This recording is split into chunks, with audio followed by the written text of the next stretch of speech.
Price lord. ಎಲ್ಲರಿಗೂ ಯೇಸುವಿನ ನಾಮದಲ್ಲಿ ವಂದನೆಯನ್ನು ತಿಳಿಸುವನಾಗಿದ್ದೇನೆ. ನಾವು ಸ್ವಲ್ಪ ಹೊತ್ತು ದೇವರ ವಾಕ್ಯವನ್ನು ಧ್ಯಾನಿಸುವುದಕ್ಕಾಗಿ ಹೋಗುವ. ನಮ್ಮ ಸ್ವಲ್ಪ ಹೊತ್ತಿನ ಧ್ಯಾನಕ್ಕಾಗಿ ಕೀರ್ತನೆಗಳು 119 ಅದರ 51ನೇ ವಾಕ್ಯ ಈ ರೀತಿಯಾಗಿ ಹೇಳುತ್ತೆ: ಗರ್ವಿಷ್ಠರು ನನ್ನನ್ನು ಬಹಳವಾಗಿ ಆಸೆ ಮಾಡಿದರು, ಆದರೂ ನಾನು ನಿನ್ನ ಧರ್ಮಶಾಸ್ತ್ರವನ್ನು ಬಿಡಲಿಲ್ಲ.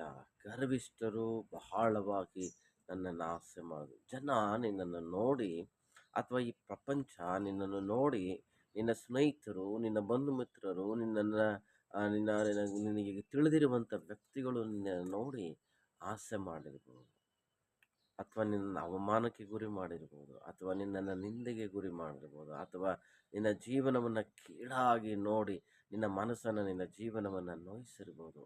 ಆದರೆ ಭಕ್ತನು ಭಾಳ ಚೆನ್ನಾಗಿ ಹೇಳ್ತಾನೆ ಅಂತ ಹೇಳಿದ್ರೆ, ಆದರೂ ನಾನು ನಿನ್ನ ಧರ್ಮಶಾಸ್ತ್ರವನ್ನು ಬಿಡಲಿಲ್ಲ, ಆದರೂ ನಿನ್ನ ವಾಕ್ಯವನ್ನು ನಾನು ಬಿಡಲಿಲ್ಲ. ಜನ ನನ್ನನ್ನು ಆಸೆ ಮಾಡಿದ್ರು. ನನ್ನ ಸ್ಥಿತಿಯನ್ನು ನೋಡಿ, ಅಥವಾ ನಿಮ್ಮ ಸ್ಥಿತಿಯನ್ನು ನೋಡಿ ಜನ ಒಂದು ವೇಳೆ ನಿಮ್ಮನ್ನು ಆಸೆ ಮಾಡಿರ್ಬೋದು, ಆಸೆ ಮಾಡ್ತಾ ಇರ್ಬೋದು.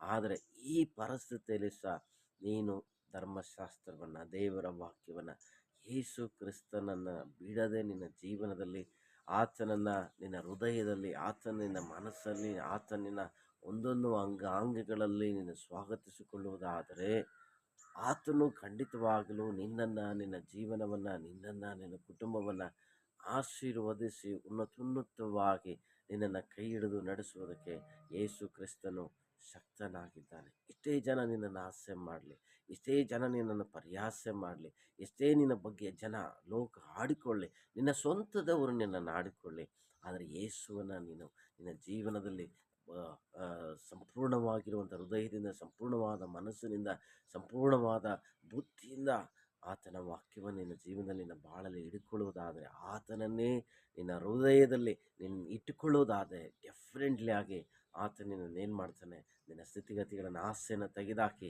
ನಿನಗೆ ಸನ್ಮಾನವನ್ನು, ಗೌರವವನ್ನು ದೇವರು ತರುವುದಕ್ಕೆ ಶಕ್ತನಾಗಿದ್ದಾನೆ. ಆತನು ನಿನಗೋಸ್ಕರ ಪ್ರಾಣ ಕೊಟ್ಟ ಯೇಸು ಕ್ರಿಸ್ತನಾಗಿದ್ದಾನೆ.